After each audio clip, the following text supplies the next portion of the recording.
un encuentro que nace con el compromiso de UPN, con el liderazgo y con la visibilidad de las mujeres. Esas historias de mujeres que desde diferentes ámbitos nos inspiran, ya no solo por su trayectoria profesional, sino también por esa manera que tienen de entender la política, de enfrentarse a los desafíos y también de esa capacidad de abrir espacios de reflexión. Así que hoy, además, tenemos la suerte de contar con una persona, con una invitada que encarna todo esto de lo que estamos hablando. Ella es Beatriz Becerra, ex eurodiputada y cofundadora de España Mejor, un proyecto que hoy también tendremos la oportunidad de hablar en detalle y de que nos comparta también este proyecto tan ilusionante que tiene entre manos. Y lo hacemos también a través de una conversación de la mano de una persona a la que todos conocéis bien o muy bien, pero estos ciclos de mujeres que inspiran es también una oportunidad para conocer quizás ese ámbito más íntimo que no es tan habitual, ¿no?, que se dé bueno, dentro de otros ámbitos diferentes a estos espacios de reflexión. Así que hoy tenemos esa oportunidad. Hablamos de Cristina Ibarrola, que ha hecho posible estos ciclos, ha impulsado estos ciclos y también que precisamente encarna ese liderazgo sereno, cercano, humano y comprometido. Así que, sin más, doy paso ya a Cristina Ibarrola y comenzamos con esta conversación. Gracias.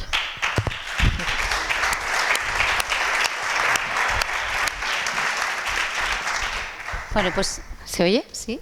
Bueno, pues muy buenas tardes y muchas gracias por acompañarnos. Primero quiero agradecer a Marta, que lleva apenas 2 semanas con nosotros en el Ayuntamiento de Pamplona.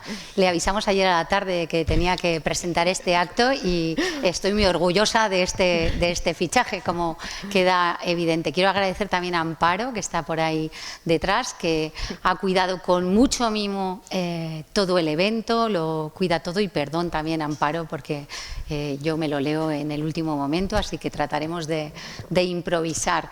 Y muchas gracias, Beatriz. Hemos tenido la oportunidad de conocernos en la comida y ha sido un gran acierto tenerte hoy aquí. Muchísimas gracias por acompañarnos. La verdad es que estamos viviendo tiempos en los que parece que la política ha perdido mucho ese sentido humano. Demasiadas veces estamos hablando de estrategia, de poder, de pactos, de ideología, pero se olvida que detrás de cada decisión política de cada uno de nosotros, cuando ocupamos cargos públicos, detrás tiene personas, detrás tiene deseos, tiene sueños, tiene expectativas, y deberíamos de aprender a ponernos en los zapatos de todas esas personas que se ven afectadas por cada una de las decisiones o de las votaciones que hacemos en cada momento. En el ciclo de Mujeres que Inspiran, hoy el tercero, queremos volver al origen de esa política que escucha, esa política que acompaña, que responde a ese ejercicio y esa profesión noble de servicio público. Y lo queremos hacer además desde la perspectiva de las mujeres, que como Beatriz, como nuestra invitada, han demostrado que en política se puede ser firme, contundente, valiente, pero a la vez muy humana. Hoy hablaremos de cómo se construye una trayectoria valiente en mujeres que se dedican a la política o que se han dedicado a la política como ella, de los costes personales que muchas veces acarrean y llevan consigo, de los avances y retrocesos en igualdad y de cómo la tecnología, las redes sociales o la inteligencia artificial están condicionando esos nuevos liderazgos que no sé si sabremos ser capaces de hacer bien. Pero sobre todo queremos reflexionar de algo que da sentido a todo, y es que no hay nada verdaderamente político que no sea profundamente humano. Beatriz Becerra ha hecho política con propósito. Desde el Parlamento Europeo, como ha dicho Marta, ha defendido causas transversales a todos y que no tienen fronteras, como los derechos humanos, la igualdad de género, la libertad de conciencia o la libertad o la dignidad de las víctimas. Así que hoy esperamos este rato conversar contigo no solamente de actualidad política, sino de temas humanos y muchas veces personales. Gracias de nuevo. Absolutamente. Gracias a vosotros. Empezamos. Pues empiezo yo, vamos a ir haciendo la limón y no hemos ensayado nada, así que un poco de improvisación, ¿vale? Vamos a empezar con un primer momento de tratar, como decía antes, de retornar a los inicios de por qué una mujer como tú decide en un momento concreto, con una trayectoria personal, en tu caso de la comunicación, de la empresa, dar un paso adelante con valentía y dedicarse a la política. ¿Qué te llevó a dar ese paso? Bueno, buenas tardes a todos. Muchísimas gracias por la invitación. Me encanta estar aquí entre vosotros y sobre todo rodeada de estas mujeres maravillosas que inspiran tanto, ¿no? Me encanta la palabra inspiración.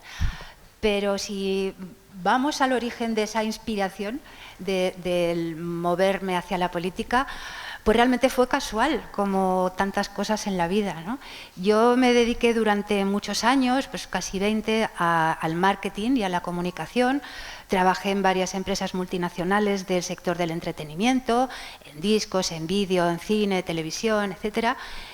Y hubo un momento en el que quise dar un cambio que me llevó a asumir un proyecto en una ONG para poder, además, empezar el otro gran proyecto que yo quería hacer antes de cumplir los 40, que era escribir novelas, ¿no?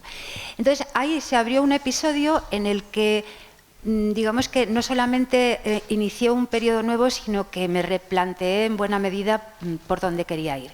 En ese periodo fue donde de alguna manera se tejieron las redes que propiciaron que, una vez que se desarrolló ese espacio en el que hice eso que quería hacer en el sector de lo que es las entidades no lucrativas y en la escritura, el momento, yo creo, clave que lo movió todo y el compromiso ese que nos llevó a tantos a movilizarnos, yo creo que fue el 11M, ¿no?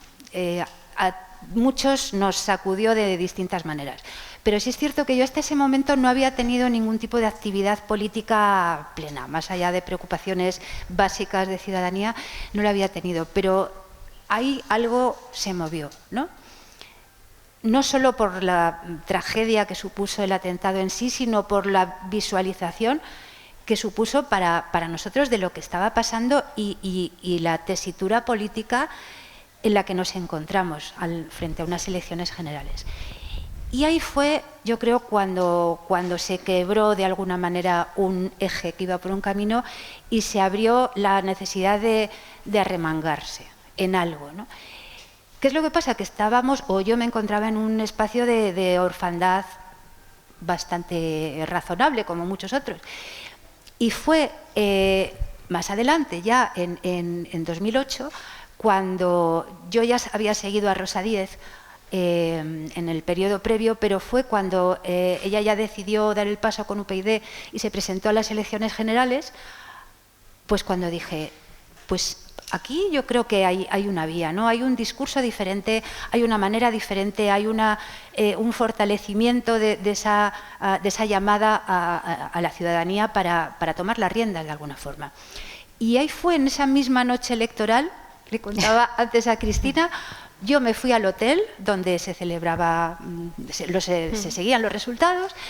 Y cuando ya se anunció que UPyD había conseguido un escaño y que Rosa Díez iba a representar a UPyD, entonces ella ya fue al atril que tenía para hablar, pues por el camino yo la agarré y le dije, Rosa, si con Leónidas iban 300, nosotros somos 300.000. Y me dijo, muy bien, muy bien. Se subió al atril y lo primero que dijo, compañeros, una compañera me acaba de decir, si tal Leónidas, nosotros somos 300.000, y ahí es donde estamos, y no sé qué tal. Y ahí fue cuando ya vi que dije, ya estoy pillada. está claro que de aquí no me escapo y me tengo que mojar. Y así fue. Entonces, de aquella manera tan inesperada, empecé a colaborar como voluntaria en UPyD, en aquello que podías aportar. En mi caso era comunicación, porque venía de ese entorno.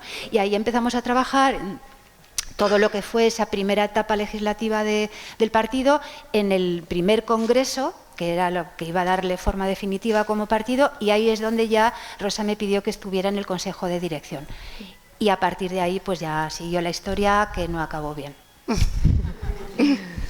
Bueno, Beatriz, has nombrado algunas palabras que yo creo que son claves y que, Cristina, también podéis compartir mucho, ¿no? Ha hablado de compromiso, de cambio, de esa necesidad de remangarse y también has hablado de esos inicios, de que venías de un ámbito profesional totalmente diferente, de la comunicación, de la cultura. Cristina, en tu caso, también compartes esa trayectoria profesional, quizás de los inicios fuera del ámbito político. ¿Qué es lo que te motivó a querer decir, bueno, me meto a política, que hay que ser valiente también y hay que tener mucho compromiso y mucha vocación también? ¿Ves cómo vamos a improvisar? Sí. La verdad es que me he hecho muchas veces esta pregunta y me resulta hasta difícil responderme a mí misma. Yo desde pequeña, es que ni siquiera lo recuerdo, pero quería ser médico siempre, no sé por qué. Después de una trayectoria profesional como médico asistencial, yo la verdad es que he dicho varias veces que no a puestos que he terminado diciendo que sí más tarde. Primero porque no quería tanta responsabilidad, después porque no quería relación con la política y he terminado bueno, hasta las trancas. Pero me pareció que después de una relación de ayudar a la gente como médico asistencial, el dedicarme después a la gestión sanitaria me dio la oportunidad de ayudar a mucha más gente y de hacer cosas más grandes que beneficiaban a mucho más desde otro puesto diferente.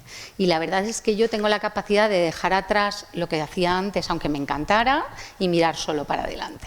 Eso te lleva a una cosa, te lleva a otra. El último gobierno de Yolanda Barcina, del 11 al 15, algunos compañeros estarán aquí que lo vivieron conmigo, me pareció tan cruel por parte de la oposición, una oposición absolutamente destructiva, cuando en una situación compleja trabajamos de mañana a noche para intentar garantizar todos los servicios que eran con mucho menos dinero, mejores que ahora, mucho mejores que ahora, y hicieron política destructiva de la mentira con 4 temas. Entonces, eso a mí me revolvió, y cuando me llamaron para estar en el Parlamento, que reconozco que al principio también me bloqueé, luego dije, bueno, a defenderlo. Y cuando encima no estuvimos en el gobierno y vi cómo habían destrozado todo con tanto dinero, bueno, cada vez cuantas más dificultades te ponen en el camino, yo creo que más me crezco. Pero a mí me da satisfacción, pienso en no acordarme de lo negativo. Y cada vez que veo que me llaman, aunque no suelo ir al programa de detección de cáncer de colon con la cartita, digo, esto lo hice yo. Y mira, qué relevante. Sí. Qué gran programa. Qué gran programa. Me costó sudor y lágrimas. Sí. Yo qué sé, o veo la prueba del talón, digo, esto lo saqué. Pues bueno, son pequeños triunfos o pequeñas cosas. Hasta cuando hoy he visto las luces de Navidad, lo sacamos nosotros con un contrato de 4 años, digo, mira, hora de asirón. Pero luego hay otra cosa que se nos olvida a veces. Yo soy de las que pienso que tú tienes que tener una profesión a la que volver. O sea, la política tiene que ser un desempeño, en fin, un trabajo concreto con una misión específica durante un tiempo determinado. Ya está, no hay más. Es un servicio militar que en este caso es social, es público en el sentido más amplio de la palabra. Pero tú tienes que tener una profesión, algo a lo que volver. De hecho, yo recuerdo en UPyD, y sigo pensando que es una de las iniciativas pendientes que deberíamos promover, nadie debería poder ser candidato a un cargo público de representación si no tiene al menos X años cotizados a la Seguridad Social. Yo creo que da mucha tranquilidad. Es decir, la política yo creo que da muchas satisfacciones, ¿no? Y nos tenemos que tratar de quedar con eso, pero también da muchos disgustos y hay muchas presiones y al final dices, bueno, pues yo hasta cuándo aguantaré, pues me doy la vuelta, cierro la puerta al salir y ya sé que tengo un sitio. Yo creo que eso da mucha libertad y es importante. Y esto encaja perfectamente lo que las dos comentáis de que hay una frase que sueles defender, ¿no? Es: no vine para ocupar un espacio, que es precisamente de lo que estamos hablando, sino para aportar, ¿no?, lo que yo sabía hacer, que entiendo que es la manera que tienes de entender la política. Sí, absolutamente. Yo siempre digo que la política, otras cosas también, pero la política tiene que tiene que servir en su doble acepción. Es decir, tiene que estar directamente enfocada a prestar un servicio objetivo que pueda ser medido en términos objetivos, y tiene que ser útil. Si la política o el político no sirve en sus dos acepciones, tiene que retirarse. Y para ello yo creo que es importante también, hablando de ocupar espacios, tener referentes. En tu caso, y yo creo que lanzo la pregunta también para las dos, ¿cuáles han sido vuestros referentes? No sé si en este caso incluso podemos hablar de referentes en el ámbito político, en trayectorias o incluso fuera de la política, y también a nivel personal, que pueden llegar a inspirar. Bueno, yo creo que los referentes son la columna vertebral, yo creo, de todos nosotros, para nuestra vida, para decidir qué queremos, como quién queremos ser, ¿no? Al final queremos lo que vemos. Me acuerdo que lo decía en El silencio de los corderos, ¿te acuerdas cuando iban a pillar al asesino y era el que estaba enfrente? Decía, queremos, ambicionamos, deseamos lo que vemos. Pues esto es un poco también. Los referentes, normalmente los primeros siempre están en casa, o al menos es lo que yo creo. Pero si hablamos de figuras que ya dentro de lo que es el ámbito político, en mi caso me han sido referentes claros, en ese momento fundacional, digamos, claramente fue Rosa Díez, de una manera clarísima. Y a lo largo de todo este proceso ha habido también hombres, pero menos, que hayan sido referentes. En el espacio europeo, por ejemplo, Angela Merkel para mí ha sido muy, muy importante en muchas cosas, sin coincidir con ella en distintos aspectos, pero para mí era una manera de vivir la política muy entregada y muy, muy solvente. Hay algunos otros ejemplos en otros ámbitos políticos, con sus cosas también, pero en Nueva Zelanda hablábamos de Jacinda Ardern, por lo que tuvo de disruptiva, aunque sea una palabra ya un poquito tal. Y desde luego, desde que yo me embarqué, sí, desde que yo me embarqué en una causa que va más allá de lo político, por supuesto, que es Venezuela, hace ya 11 años, pues qué os voy a decir, María Corina es la líder de referencia para el mundo entero, y yo creo que no hay comparación. Se puede repetir, ¿eh? Sí, sabía que iba a caer, claro. Estaba segura.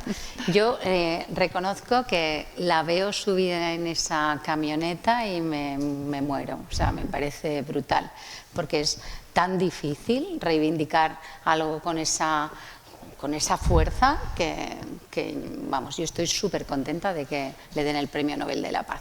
Pero yo también digo, bueno, creo que también los referentes los tienes que buscar muy, muy cerquita, y en casa siempre los encuentras, ¿no? Y yo luego los he encontrado a lo largo de mi trayectoria profesional y, no sé, yo tengo dos muy cercanas, pero de mi vida sanitaria, y que luego se han convertido en grandísimas amigas. Entonces, bueno, pues cuando compartes momentos difíciles en el trabajo y luego te llevas parte del corazoncito de esa gente, creo que son referentes importantísimos en la vida y en el trabajo. Y en casa yo me llevo a mi madre. A la madre siempre. Mujeres que inspiran, desde luego que sí. Eso es. Bueno, pues hablando de esa trayectoria, también hemos hablado, y Cristina también ha nombrado antes, de que esto implica también la palabra renuncia. ¿no? Hay que renunciar cuando se toma esa decisión. Beatriz, esa renuncia, ¿por qué dirías que al final siempre merece la pena? Que yo creo que también es importante terminar también con ese mensaje de que, bueno, estamos aquí, ¿no? Las dos, a pesar de esas renuncias, de esa dificultad, de haber tomado la decisión, al final merece la pena, ¿no? Seguir con este proyecto, y porque sobre todo hay un propósito. Yo en mi caso tengo que decir que he tenido mucha suerte de no tener que hacer grandes renuncias, porque en el momento de mi vida en el que esto se ha puesto en marcha, pues digamos que a nivel familiar, personal, estaban las cosas ya muy bien organizadas, y cuando llegó el momento ya de la representación por elección, ¿no? la de Bruselas, pues yo pude hacer ese trabajo con mucha libertad. Es decir, yo iba y venía todas las semanas, y en mi casa se quedaban mi marido y mi hijo y se organizaban estupendamente, con lo cual yo estaba fenomenal. Fue además maravilloso para la relación, porque volvimos a ser novios. Mi hijo estaba en plena adolescencia, con lo cual, como estaba salvaje, pues mejor que lo aguantara su padre. Y yo tenía la posibilidad de irme allí, y yo es que me hacía una inmersión el lunes y volvía a salir el viernes. Yo trabajaba como una bestia, pero disfrutando cada minuto, porque además, claro, mis circunstancias eran un poco peculiares, porque yo, como os decía, entré por UPyD en esa elección de 2014, pero aquello al poco empezó un carajal tremendo, porque el número 1 de la lista, que es el que había sido el eurodiputado de la legislatura anterior, Sosa Wagner, pues inició unas conversaciones y unas cosas en paralelo con Ciudadanos, hubo total, que aquello se descuajerengó. El propio partido siguió su evolución descendente en términos de elecciones perdidas. En fin, que en 2016, o sea, al año y medio de estar allí, los fundadores se fueron, aquello se echó a perder, y yo me quedé como independiente en el Grupo Liberal, llevando el programa y las causas y las cuestiones que yo consideraba. Por lo tanto, yo tenía, aparte de mucha libertad, una orfandad tremenda. O sea, yo estaba conmigo misma y con mi equipo, ¿no?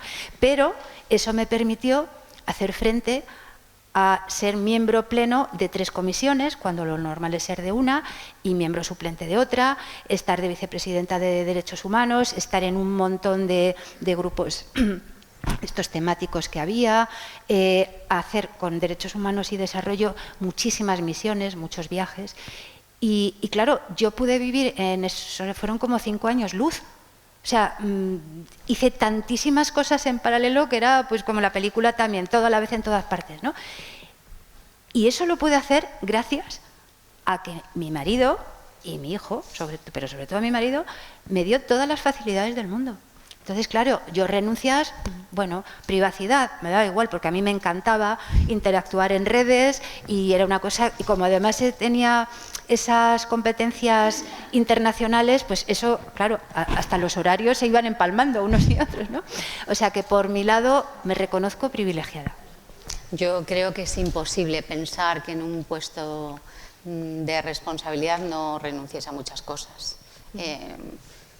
Sí que es verdad que en el día a día no tienes la sensación quizás de que estás renunciando, porque como estás tan metida en el trabajo de la mañana a la tarde a la noche, vas corriendo, llegas a casa hablando por teléfono tal, pues a lo mejor no eres consciente, pero de vez en cuando, pues bueno, un poco de factura yo creo que sí pasa. Es imposible estar en un determinado puesto y que no pase, sea hombre o sea mujer. Pero depende de dónde vengas. Tú, que venías de la sanidad, también era exigente. Mira, mi marido siempre me dice que es imposible que meta más horas. Pues siempre es posible. Claro. Es decir, cambias de puesto y es posible. Yo, de todos modos, mis hijos lo aceptan bastante bien, a mi marido no le gusta, pero no protesta excesivamente, pero yo recuerdo que a mí me tocó desde puestos de gestión con mi hijo con 1 año, y al final cuando hablaba me decía: mamá, ¿por qué no te portas mal en el trabajo para que te degraden? No me importa el dinero, me decía, no me importa el dinero. Entonces dices, a ver cómo me quito este puñal, ¿no? Y luego dices, bueno, pues me siguen soportando. Pero es complicado, porque claro que renuncias a cosas, renuncias a a estar con amigos, renuncias a estar con hijos, renuncias a muchas cosas. Lo que pasa es eso, que lo que decía, los que veníamos también de un trabajo exigente y con mucha dedicación previa y con responsabilidad, pues hombre, tiene otro tipo de renuncias, pero no es tanto. O sea, yo en todas las empresas en las que estuve previamente, yo tampoco tenía horario ninguno y viajes internacionales cada 2 por 3, o sea que también depende un poco. Y yo creo que no hay que quejarse, No. porque en todos los puestos puedes estar de muchas maneras. Eso Y es. uno elige cómo está.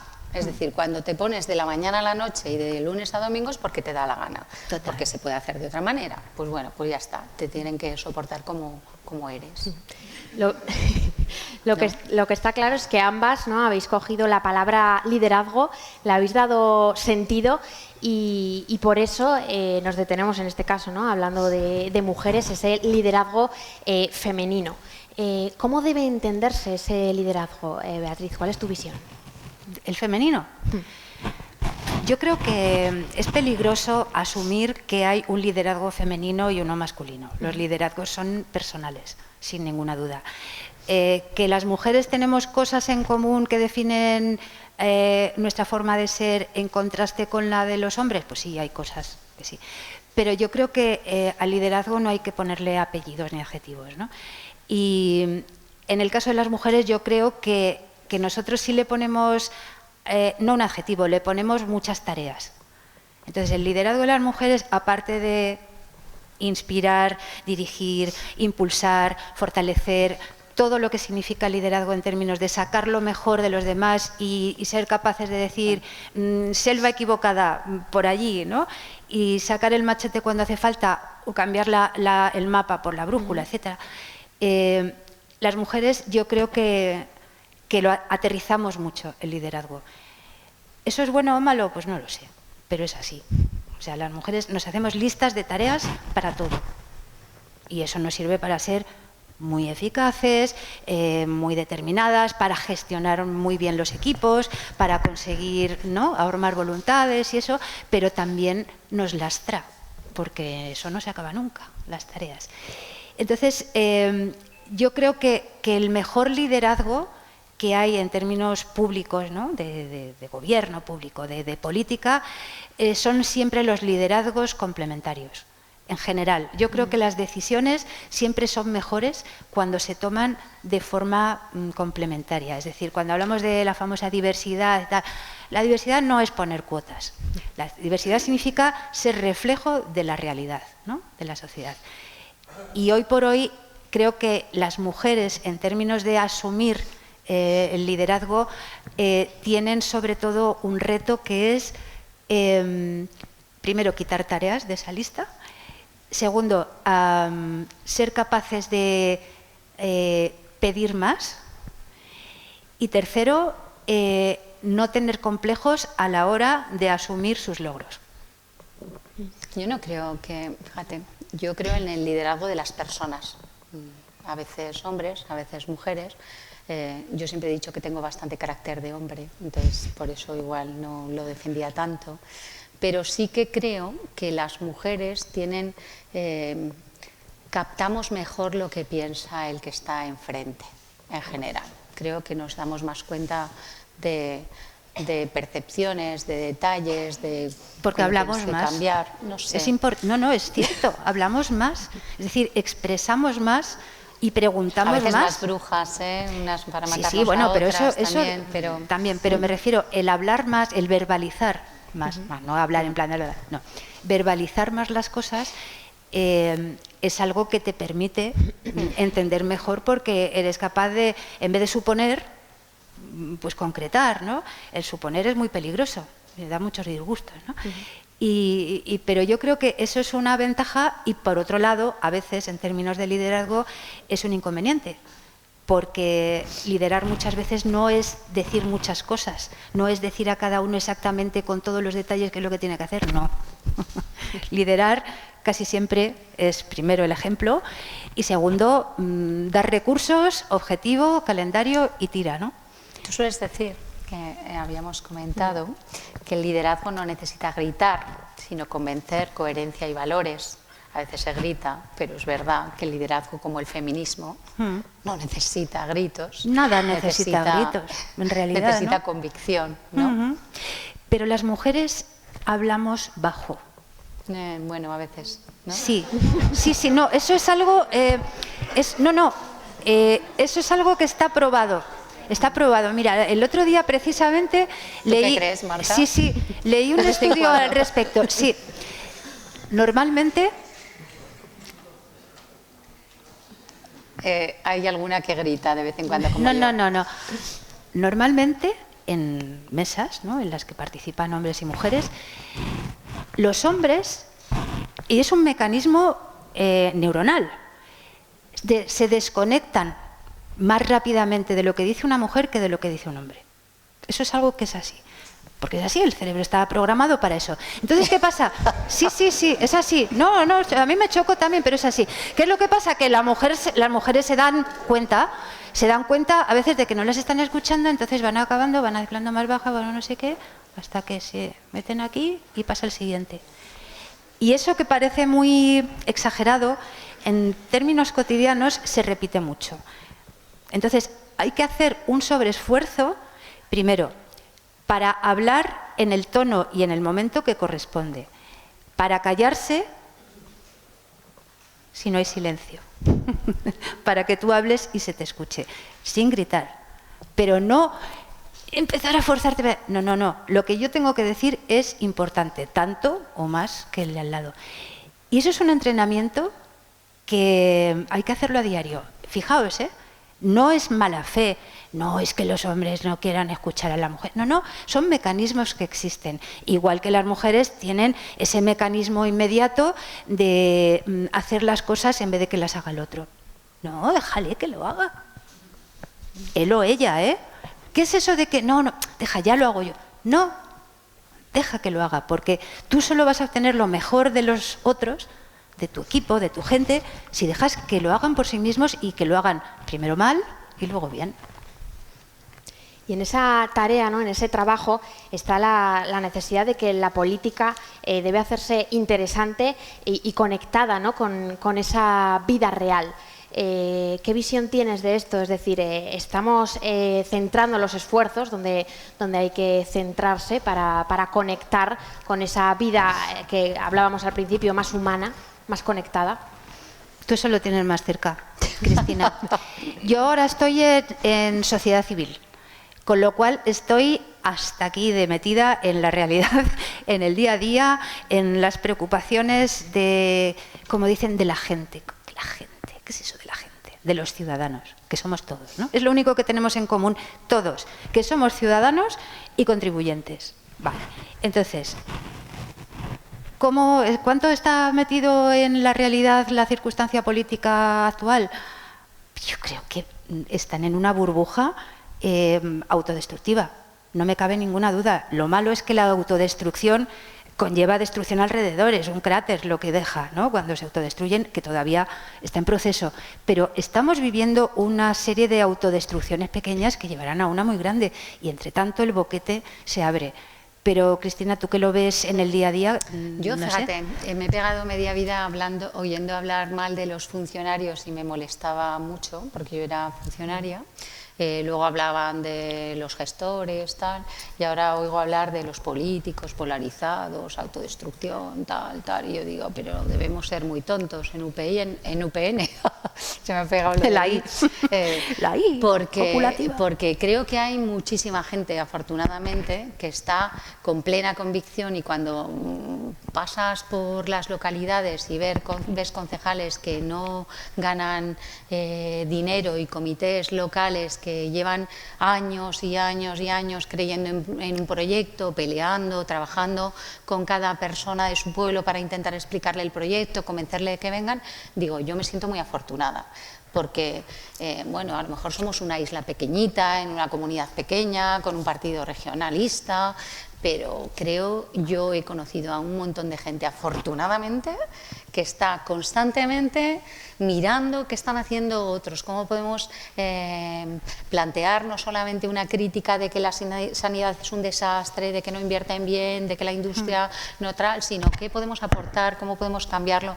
Y yo creo que somos un partido para enseñar fuera, por muy pequeño que seamos, pero no me estoy refiriendo a cabezas, sino lo afortunados que somos por tener tanta gente con una implantación territorial y tanto compromiso. Si no, un partido pequeño no se mantiene como primer partido durante tanto tiempo.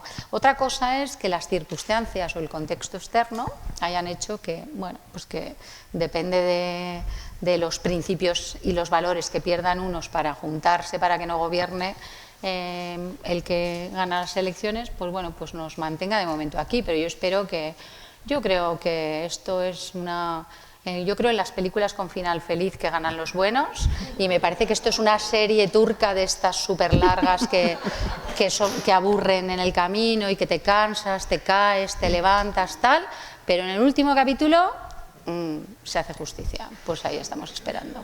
Yo comparto eso, en buena medida. Creo que hace mucho tiempo que estamos en lo coyuntural, encadenando lo coyuntural. Lo coyuntural lo que hace es que no te pones a hacer lo importante, ¿no? No te pones a hacer ni lo táctico casi, y menos lo estratégico. Pero yo le comentaba a Isabel antes, a lo mejor sí, pero yo creo que aquí en Navarra no os dais cuenta de lo que encarnáis como laboratorio privilegiado de experimentos o iniciativas de ciudadanía, políticas, de conocimiento en general. O sea, tenéis primero un fundamento y luego un caldo de cultivo, ha sido siempre un caldo de cultivo que permitiría hacer de Navarra un laboratorio de progreso. Sí, yo también lo creo, y hemos sido eso durante mucho tiempo, pero llevamos un tiempo siendo un laboratorio de destrucción. Sí, pero porque han visto que sois un laboratorio, pero la destrucción acaba siendo autodestrucción. Eso seguro. Claro. Entonces, lo importante es mantener el laboratorio. Por eso, o sea, mantener bien guardaditos los matraces y todas las cosas y las paredes y toda la instalación, porque cuando se autodestruya lo que no tiene posibilidad de mantenerse, porque no es sostenible de ninguna forma, y sobre todo porque es lo que tiene las cosas cuando se corrompen. Cuando algo se corrompe, se pudre y desaparece. Bueno, voy a volver un poco al guión porque nos lo estamos saltando todo el rato.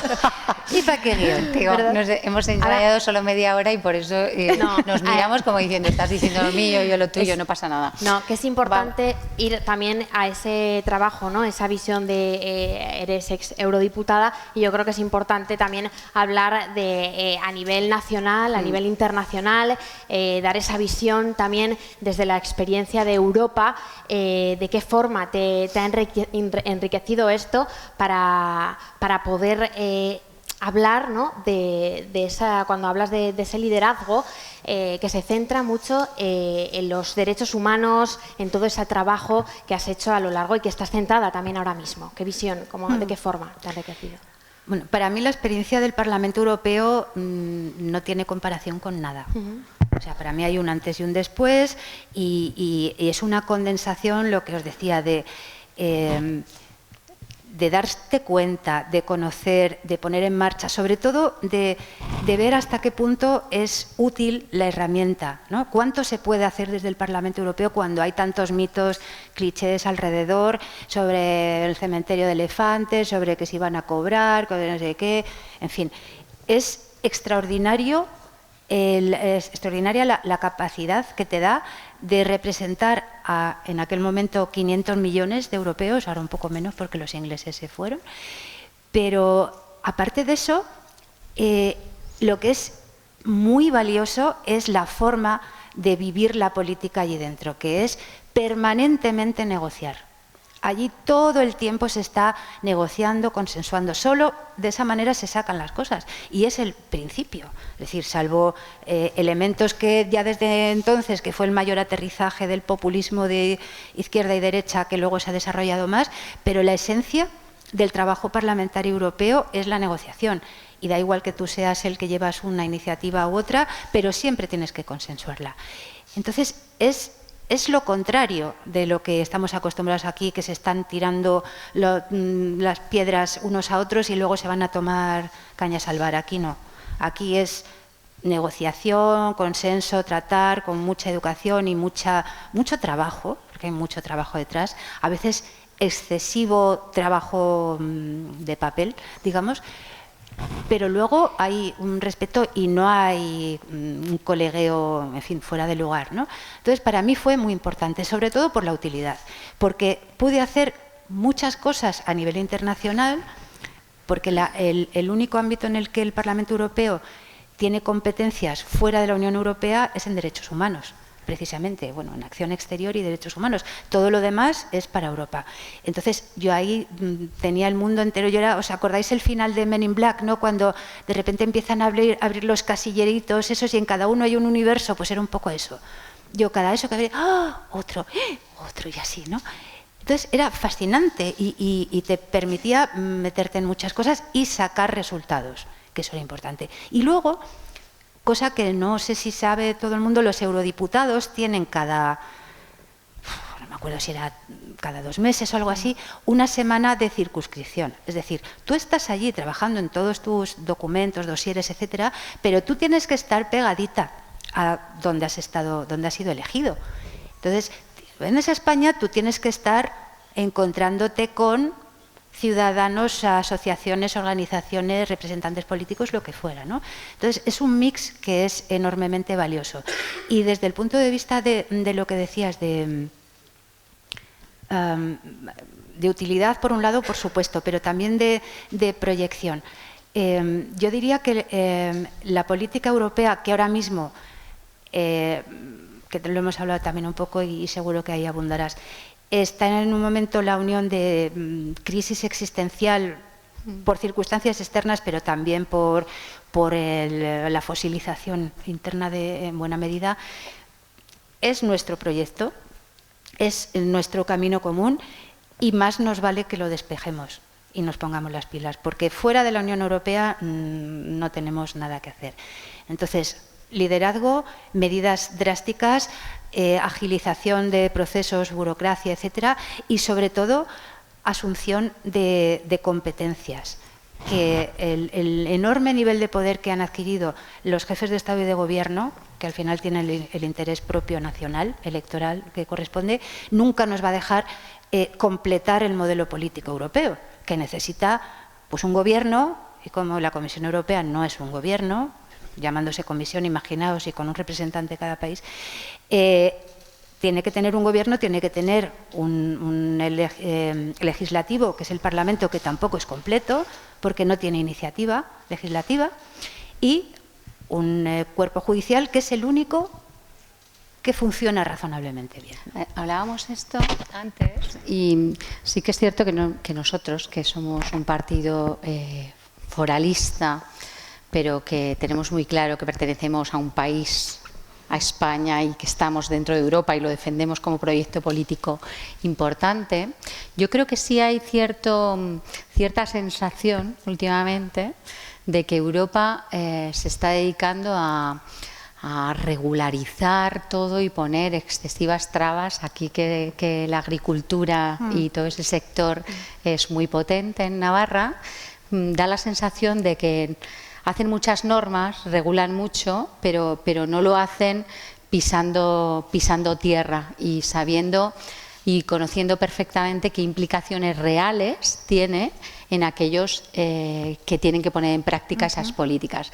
Y esta mañana, que alguno de aquí igual ha estado, ha habido un desayuno justo muy interesante en Tudela, que ha estado Manolo Pizarro, y decía, Estados Unidos innova, China fabrica y Europa regulariza y se eterniza en la regularización. Bueno, eso me antiguo ya, ¿eh? Digo, eso es muy antiguo, pues lo Pizarro, ha dicho renuévate. Ya, Por eso se lo digo. Rebátelo. Por eso se lo digo. Pero rebátelo a los Estados Unidos- agricultores que habrá por No, ahí. a los agricultores lo que les digo es que tienen razón. Eso sin ninguna duda, en el sentido de la exagerada burocracia y los trámites que tienen que hacer.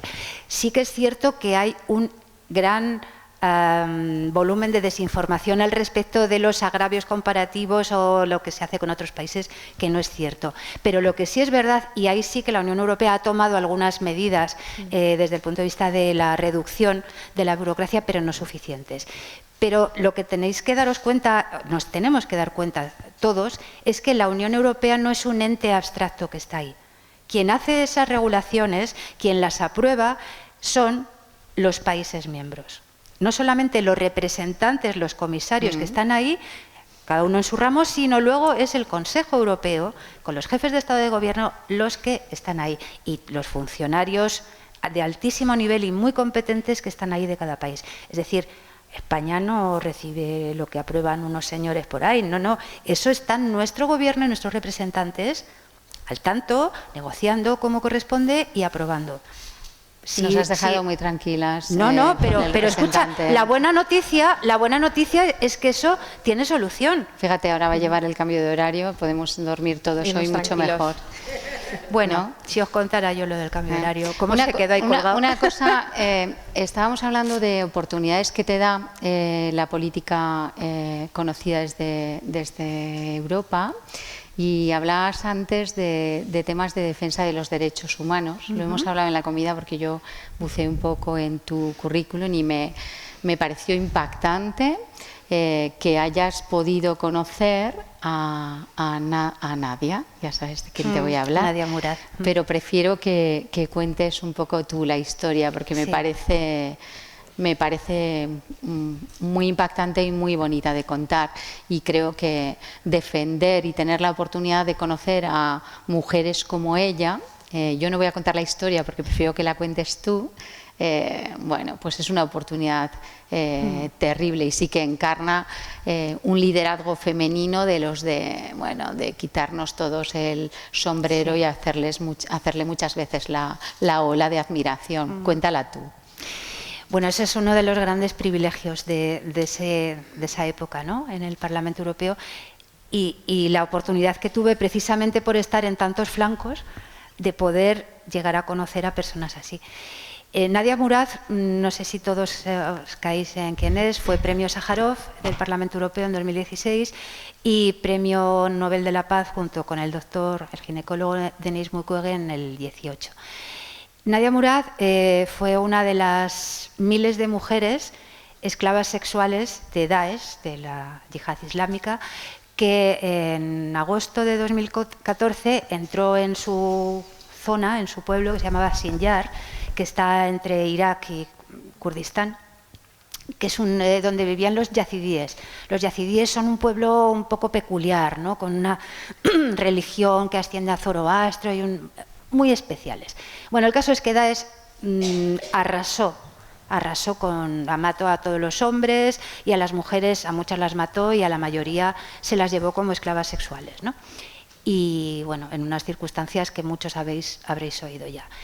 Y en 2016, a principios del 16, a través de una chica americana que colaboraba mucho conmigo en temas de derechos humanos allí, pues me dijo: oye, acaba de llegar aquí a Stuttgart, a Alemania, una chica que se ha escapado de estos, ¿no?, de los barbudos, y quiere ver qué podemos hacer, o sea, cómo le podemos ayudar desde aquí. ¿Tú la querrías recibir? Digo, pues faltaba más. O sea, ahora mismo, ¿cuándo, no? Y así fue. Entonces la conocí, ella venía, todavía no hablaba nada más que ni siquiera es árabe, es un dialecto que no me acuerdo cómo se llama, tipo kurdo, y bueno, pues con muy pocas palabras me explicó las circunstancias que habían pasado, pero sobre todo que lo que ella quería no era nada para ella, que ella lo que quería es que se conociera lo que había pasado, que se hiciera todas las posibles iniciativas, acciones de todos los gobiernos, todas las instituciones del mundo para liberar a las que estaban allí. Porque al final, bueno, luego todavía quedan, pero miles. En aquel momento había 3.000 que se habían calculado que estaban. Entonces, bueno, pues empezamos a tener una relación que con el tiempo se convirtió en... Yo era como su madre europea, ¿no? La acogí un poco, tenía la edad de mi hijo, además. Era del mismo año, del 93. Entonces, bueno, pues una de las cosas que, aparte de ayudarla con conexiones con Naciones Unidas, que como habéis visto luego fue embajadora, luego también estableció la relación con Amal Clooney, que fue la que la representó en las cortes internacionales, etcétera, pero lo que se me ocurrió que podía ser muy útil y muy valioso para ella era el premio Sájarov, porque el premio Sájarov, primero, lo dan todos los europeos a través de sus representantes y luego es un compromiso de por vida. O sea, no es solo el galardón y los 50.000 euros, algo así que son, sino que es el compromiso de por vida del Parlamento Europeo, es decir, de los ciudadanos europeos, en acompañarlo en su lucha por lo que sea, ¿no? Libertad de conciencia, etcétera. Entonces, lo que hice fue movilizar impulsar esa candidatura. Es complicado, ¿no?, el proceso, pero básicamente las candidaturas, primero, a instancias de una persona, de un eurodiputado, tienen que ser aprobadas, adoptadas por su grupo político y luego, entre los grupos políticos, se tienen que poner de acuerdo y votar a sus candidatos para que al final quede uno, ¿no? Entonces yo hice toda la labor primero en el grupo liberal, que había varios, tal, conseguimos sacarlo, y luego con el apoyo también del grupo socialista, que estaba allí Elena Valenciano, con la que trabajaba muy estrechamente, pues conseguimos sacar adelante el premio Sájarov, que fue para Nadia y para la Milla Al-Bashar, otra chica, que también había estado esclavizada, y además ella se había escapado, pero a ella le habían quemado la cara. Tenía la cara completamente quemada de ácido. Y sin embargo, Nadia era todo recogimiento, era como no sé cómo os decía, el corazón encogido permanentemente, pero una determinación de pum pum. Y sin embargo, la Milla, que la veis, que estaba destrozada, era la alegría pura. O sea, era una combinación espectacular. Bueno, pues ahí vino. El premio Sájarov fue realmente un espaldarazo.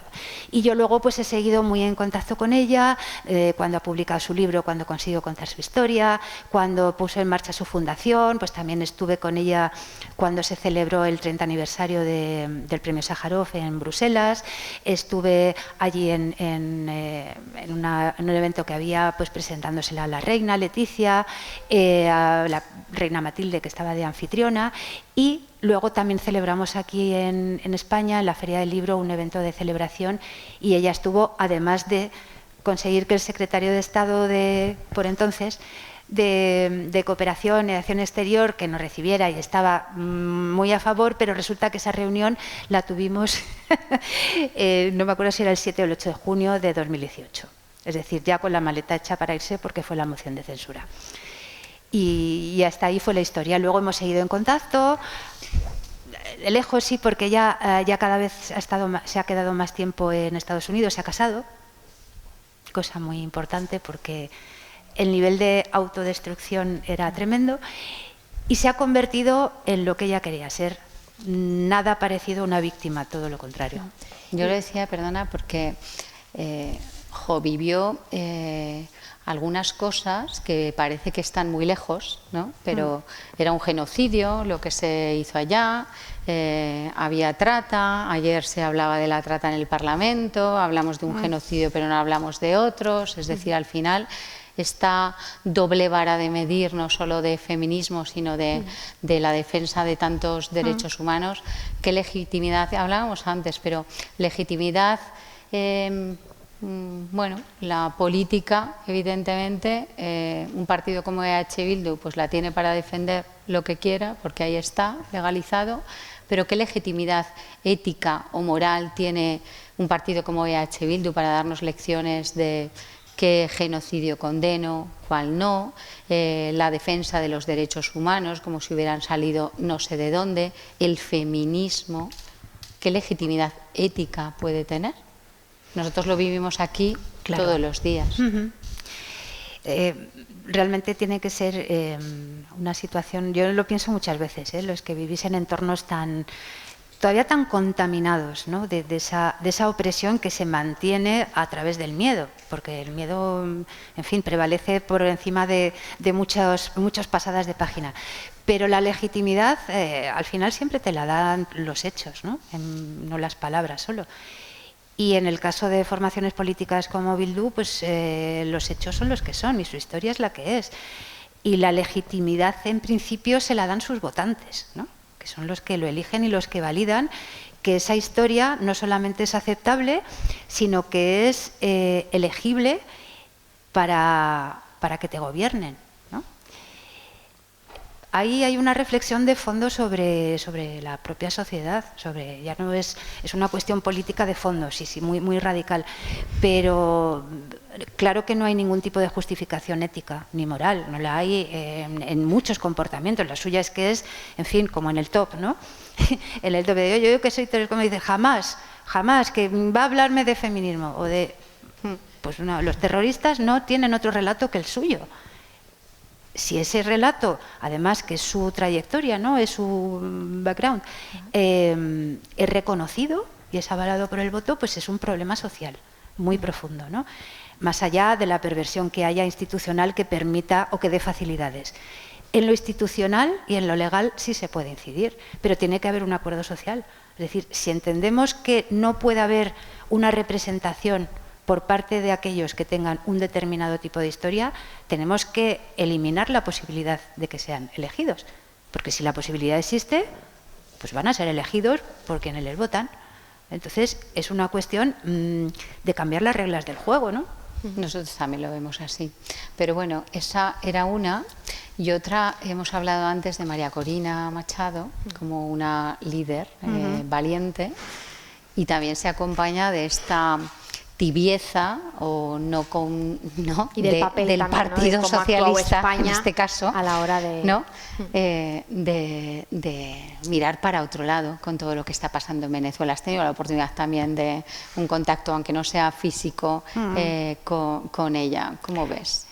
Sí, yo, vamos, tengo desde hace, como os digo, desde 2014, tengo un contacto muy directo, muy profundo con todos los conocidos de la oposición, de la lucha por la libertad en Venezuela, y con otros que no se conocen, ¿no? Y lo que sí he vivido muy de cerca es cómo ha actuado España desde entonces. Y es cierto que hemos pasado de un periodo en el inicio, si tomamos 2014, ¿no? Aunque el chavismo venga desde el 2000, pero si tomamos 2014 como el momento ese de gran cambio, cuando se sabotea la elección de Leopoldo López y se le encarcela y ya empieza todo el movimiento de represión brutal, España en esos primeros momentos pues no hizo más allá de algún gestito, pero nada con liderazgo. En ningún momento. Sabemos que la política exterior en España ha sufrido un proceso de erosión bastante notable, ¿no? Pero en esos primeros años, ¿no? Del 14 al 18, y yo lo vivía desde allí, pues sí es cierto que a nivel europeo, como lo seguimos de una manera más, como digo, muy instrumental, muy desde preservación de la democracia, desde la cuestión humanitaria también, porque esto se empezó a cebarse de una manera radical en una miseria generalizada, en un éxodo masivo y en una vulneración sistemática de derechos civiles, derechos humanos y todo lo que se puede decir. Entonces, sí, desde el Parlamento Europeo y por consiguiente de la Comisión, conseguimos ir marcando una agenda con bastante consenso, incluido del Grupo Socialista, que de manera bastante razonable íbamos acompañando. Teníamos el goteo populista de lo que eran los grupos en los que estaban Podemos, Izquierda Unida, etcétera, que eran, bueno, algunos directamente agentes a sueldo. Lo puedo decir tranquilamente porque lo sé. Uno de ellos, de hecho, se casó con la embajadora en Bruselas de Venezuela. O sea que luego os digo el nombre. Pero ¿qué es lo que pasó? Que cuando hubo la moción de censura y el cambio de gobierno, de repente ese protagonismo que ya venía teniendo tan absolutamente vergonzoso el expresidente Zapatero, bueno, pues pasó a depender directamente de Zapatero, o sea, a seguir la agenda de Zapatero. Con lo cual, no solamente se empezó a aguar los logros que se habían ido consiguiendo para, en fin, mantener un proceso que diera lugar, incluso manteniendo las instituciones y la legalidad venezolana, a la salida de Maduro. Porque es que estaba con la Constitución en la mano y todo se podía hacer, pero ahí, con ese pequeño periodo en el que estuvo Josep Borrell, que tanto bien ha hecho a España en Europa con referencia al tema catalán, en ese primer año y medio consiguió disolver lo que habíamos conseguido. Ahora se queja mucho. Yo lo aprecio de corazón y vale un montón, pero yo se lo he dicho en persona, a mí no se me olvidará nunca eso que hizo. Ese año y medio fue letal. Y lo que permitió es que el movimiento de Guaidó se descabalgara, porque Europa ya se quedó a verlas venir, luego ya que si lo reconocen, que si no, que tal, que cual, y pasó de lado. Y Zapatero siguió manteniendo la locomotora de esa agenda, aunque cuando ya se fue acercando el momento en el que María Corina ya se plantó y dijo, ¿qué quieres primarias? Porque ya estaba inhabilitada, no podía hacer nada, pero ya emprendió en el 23 todo el proceso pues claro, ahí Zapatero ya lo que hizo, que ya había empezado, fue ir abandonando Venezuela porque no le interesa, ya está agotado el modelo, ya la vaca está exprimida y ahora está centrado en China. Ahora mismo, la foto de ahora, olvidémonos de todo. Ahora mismo, en las cárceles de Maduro, que es un presidente ilegítimo por segunda vez, esta vez por las urnas, la otra por vencimiento del mandato sin elecciones, en las cárceles, torturados, secuestrados, incomunicados, hay 20 ciudadanos con nacionalidad española y venezolana, pero española.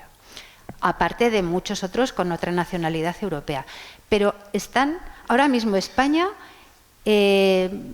mira para otro lado cuando hay ciudadanos españoles encarcelados sin ningún motivo y están como presos políticos. Eso por empezar a hablar. Por no hablar de lo que pasó con el presidente electo. Nuevamente, Zapatero quitándole de en medio el marrón a Maduro para que el presidente electo no estuviera por ahí. Es un exilio forzado. Y siguen teniendo en la cárcel a su yerno y a su hija amenazada. Hay un nivel de represión brutal contra todos los equipos de María Corina y, por supuesto, ella sigue en clandestinidad desde hace un año y medio, un año y 3 meses. Por eso me refería yo a lo de la doble vara de medir, ¿no? Acabamos de ver cómo se defienden, pues no sé, los que han ido con la flotilla a Palestina. La flotilla. Pero esto otro parece que no existe. Es vergonzoso. No hay justificación posible. Es algo que yo creo que ningún otro país se podría permitir esto, porque es que nosotros, además, Venezuela no es cualquier cosa. O sea, es que no somos suecos. Entonces, ¿tú crees que, como decía yo, que los cuentos terminan bien y que a corto plazo Venezuela se va a resolver de forma satisfactoria? Yo creo que Venezuela se va a liberar. Venezuela se va a liberar en breve. De una manera, en fin, no podemos dejar de lado la posibilidad bastante cierta de que haya, en fin, una vez más, pues movimientos que los está viendo ahora de incremento del acoso, de la persecución, etcétera, y de violencia por parte, sobre todo, de quien mantiene el poder ese de armas y de agitación, que es Diosdado Cabello, ¿no? Pero tal y como va la cosa, con la intervención de Estados Unidos, hay bastante posibilidad de que muy en breve salga Maduro, que es lo que tiene que pasar. Si Maduro sale y Edmundo González entra, hay un caso de hace unos años, no sé si os acordáis, de Panamá. Bueno, eso ya lo miraréis.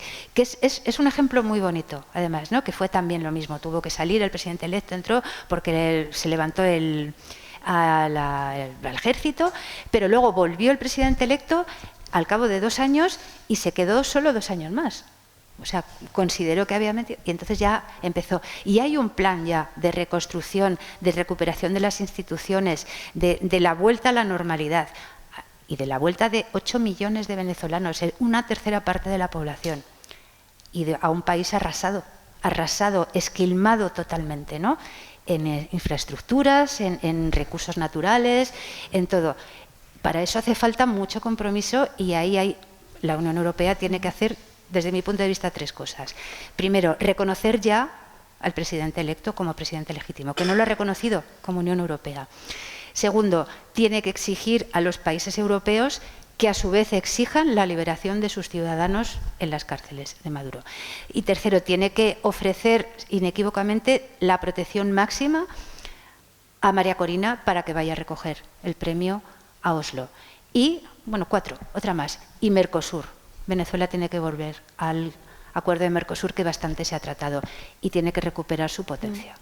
En todo esto queda claro que también lo has defendido muchas veces, que consideras fundamental rescatar ese carácter ético y universal, y vamos con el hilo, ¿no? que ha salido antes, lo recuperamos porque queremos abrir y dar significado a lo que significa para ti el feminismo, y hablando, muchas veces has hablado, ¿no?, de lo que hemos dicho ahora, que hay personas que se creen legítimas para dar lecciones de lo que significa o no el feminismo o llevar esa bandera.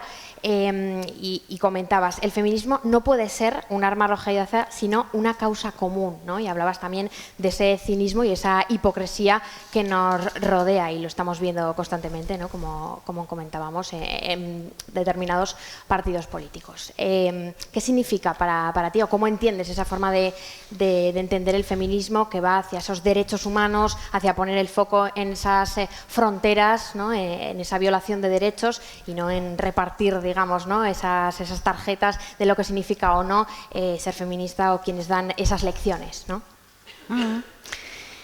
Bueno, yo soy de la opinión de que ningún demócrata puede no ser feminista, porque el feminismo no es otra cosa que la búsqueda de la equiparación completa de derechos y oportunidades entre hombres y mujeres, sin apellidos, ¿eh? Para mí no hay ni feminismo liberal, ni liberal, ni... No, el feminismo es simplemente la máxima expresión del principio que para mí es irrenunciable, que es el de no discriminación. ¿Por qué es el máximo? Pues porque somos la mitad de la población, básicamente. Por eso, entonces, no hay discriminación más abominable y más contra la que haya que luchar más que contra esa que afecta a más, ¿no? Y sigue habiéndolo. O sea, nosotros vivimos en el primer mundo. La causa del feminismo es una causa universal.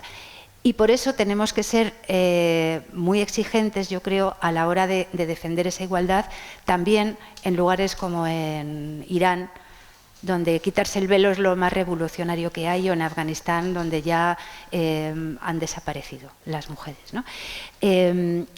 Yo creo también que el feminismo no tiene que ser algo identitario. Yo estoy muy en contra de lo identitario, en general. Por eso decía que para mí el principio siempre es el de no discriminación, porque la Constitución para mí global debería ser la Declaración de Derechos Humanos. Entonces, ese principio en el que dice que todos somos iguales ante la ley, no importa nuestra raza, sexo, ideología, religión, etcétera, eso va a misa. Entonces, si a mí se me pone delante un señor o una señora que dice que tiene una cultura o que tiene un no sé qué, que es diferente en tal, y yo le pregunto, ¿pero usted y yo somos iguales? Y me dice que no, pues ya no hay más que hablar, ¿no?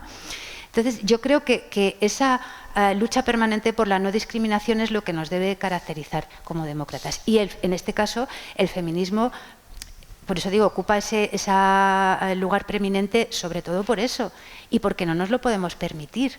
El que en un mundo que se debe vertebrar en torno a la cooperación, no nos podemos permitir prescindir ni de talento, ni de contribución, ni de, en fin, de entusiasmo incluso, ¿no? Yo creo que no hay que darle más vueltas. Y la perversión del feminismo, en términos de apropiación, me parece aberrante. Por eso yo siempre lo he peleado mucho, y a cualquiera que pretenda arrojarse la titularidad, cuando además luego se demuestra cuánto de hipócrita, lo comentábamos antes, ¿no? Ahora nos encontramos en un periodo político en el que el Partido Socialista, que es el partido autodefinido como progresista y más feminista de la historia, resulta que ha eliminado del mapa a cualquier mujer que tenga voz propia del Partido Socialista. Han desaparecido, todas, no hay ni una. Con un motivo ahora han desaparecido. Y nos encontramos a un coro que repite consignas y que además actúa como, decíamos, como el movimiento este de las traditional wives, ¿no?, que dicen los americanos, que van ahora como de mujeres sumisas y entregadas. Pues van así. Entonces, ha sido una involución tremenda. Y si nos vamos ya a esa otra apropiación del feminismo por parte de la izquierda extrema, pues ya ahí no entra más. Es decir, que la aportación al feminismo haya sido dar ventajas a los violadores o llenar España de pulseras defectuosas para proteger a las mujeres o para desproteger a las mujeres de la violencia de los hombres sobre ellas, pues ya me dirán, ¿no? Yo creo que tenemos que liberarnos de eso y no seguir volviendo la burra al trigo con la misma. Hay que liberarse de eso. Yo creo que hay muchos hombres feministas. Claro. Es decir, para mí el feminismo simplemente es que con la misma preparación, con la misma capacitación, no tengas ninguna barrera para acceder a puestos de responsabilidad, que cobres igual salario por igual trabajo, que empujemos o que identifiquemos liderazgos femeninos que pueden emerger cuando sabemos que hay más dificultades para llegar a ciertos puestos. Yo la verdad es que yo en mi vida profesional nunca había sentido el machismo y la política es lo más machista que existe en la historia, o al menos la que me ha tocado a mí. Porque, no sé, hay una... Aparte de que feminista no es, ni los que tapan el escándalo de las pulseras, ni el de Rejón, ni el de los audios asquerosos de los 4 que iban en el coche y que se callan y no condenan, es que es brutal. A ciertas mujeres que no piensan como ellos se les puede o se nos puede decir de todo, da exactamente igual y apenas encuentras una voz crítica de eso, y para la izquierda, a ver, chale aquí, llevar un tacón o pintarte los labios ya es, no sé, es motivo para que te dilapiden. A mí me parece que es una sociedad tan sumamente hipócrita, pero tan sumamente hipócrita, que desde luego yo no me siento representada por quienes gritan detrás de una pancarta con unas mechas moradas. Y creo que hay gente de forma...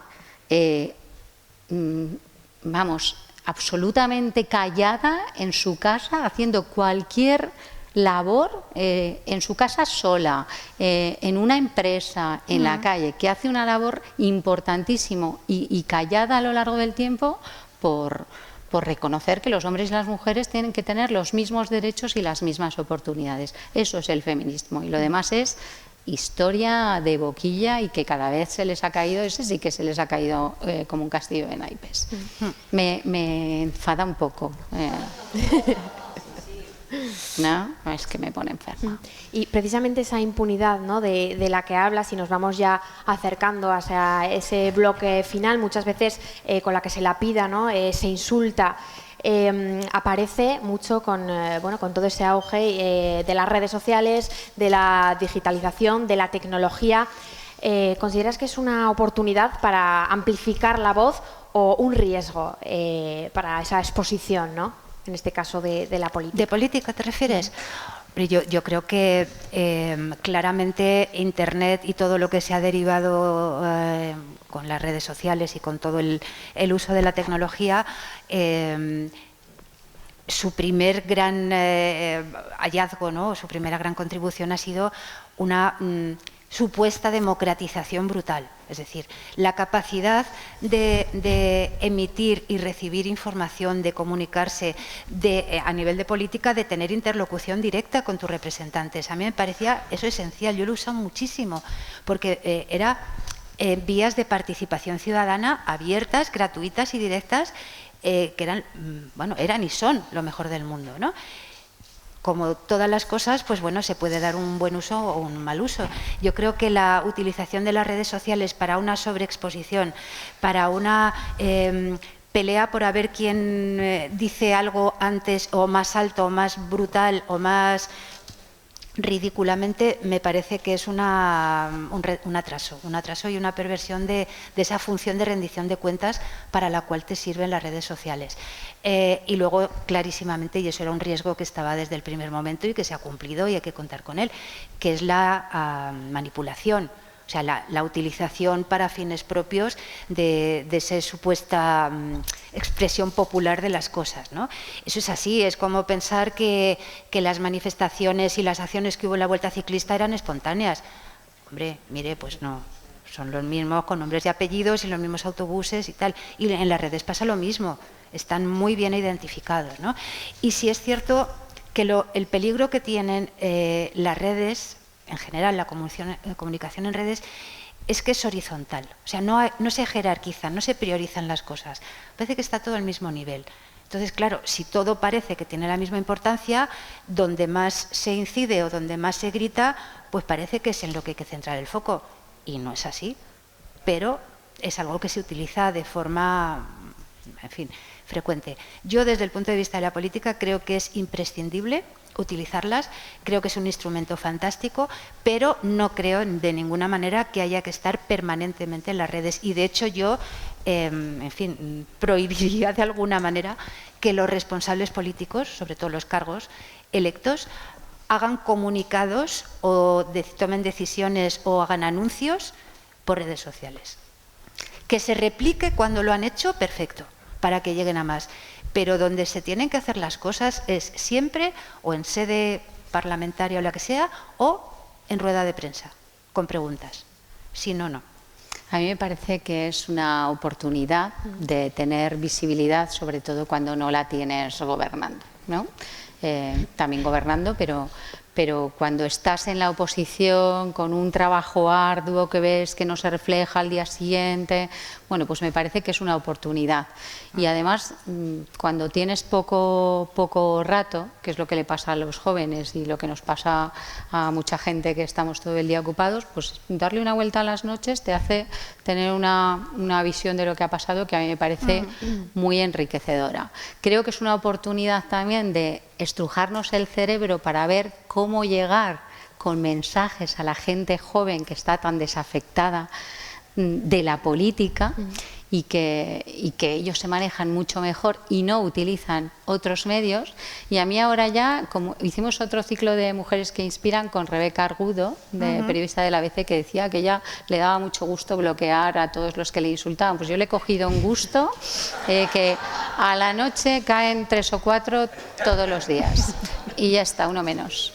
Bueno, pues si os parece, ahora vamos a hablar, lo prometido es deuda. Ya me he dicho al principio que había tarjetas para que podáis preguntar. No sé si han surgido algunas preguntas para que podamos compartir e intentar también tratar de resolverlas. Por ahí. A ver.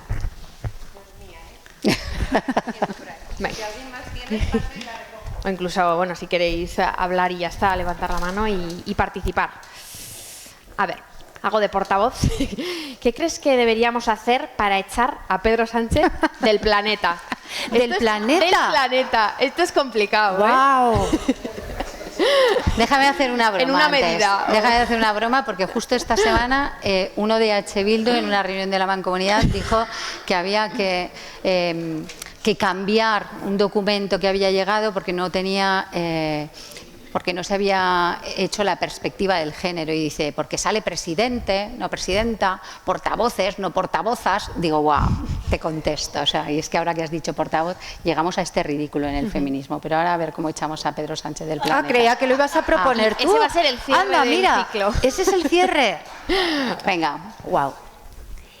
Pues yo nos darán el Premio Nobel de la Paz si conseguimos echarle. No sé si el de la paz, pero el de la coña, ¿no? sí. Vamos. Yo propondría presentarle a Elon Musk, encerrarlos en una habitación durante un día y que ambos pilotaran la próxima misión del SpaceX. No sé si os ha convencido, no sé si es anónimo el que ha lanzado la pregunta, pero...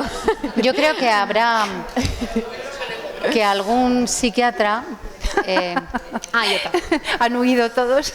algún psiquiatra en algún momento estudiará el caso como un trastorno de personalidad que todavía no se conoce en la historia, y seguro que habrá alguna farmacéutica, que ojalá sea navarra, que descubra algún fármaco para curar personalidades como esas. Yo creo que ha hecho un daño a este país y a esta comunidad y a esta ciudad brutal, y pienso lo mismo que he dicho al principio, que al final la política de verdad, la de corazón, la de estar aquí para arreglar las cosas y que las personas vivan mejor y estrujarte el cerebro, y la cultura del esfuerzo, del trabajo y de la honradez, yo creo que siempre tienen recompensa, y él no puede tener esa recompensa. Ya ha tenido bastante. Bueno, pues si os parece, en vez de cerrar con él, yo creo que es mejor cerrar con esto, que no es una pregunta, sino que es un agradecimiento a tu trabajo en materia de derechos humanos en el Parlamento Europeo, y dice: soy venezolana. ¡Ole! Así que ¿dónde con está? esto, un aplauso. ¿Dónde está? ¡Ey!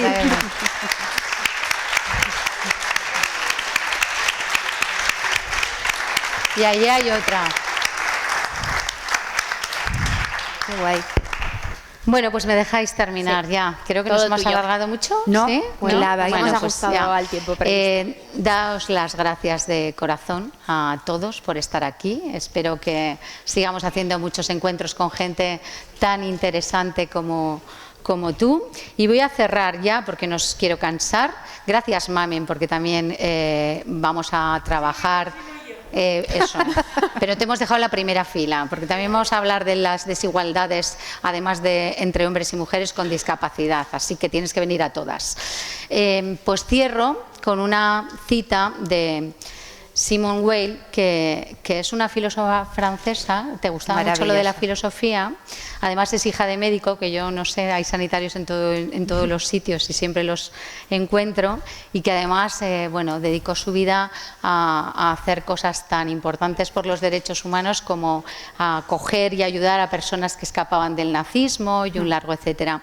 Y la frase, que es con la que hemos empezado antes, dice que no hay nada verdaderamente político que no sea profundamente humano, que es lo que hemos dicho al principio. Así que nos quedemos con eso, todos los que de una manera u otra estamos metidos en este mundo noble de hacer política con dignidad y con honradez y con trabajo y esfuerzo, y que lo tengamos presente siempre para nunca convertirnos en lo que hemos visto en otros. Muchas gracias. Así es.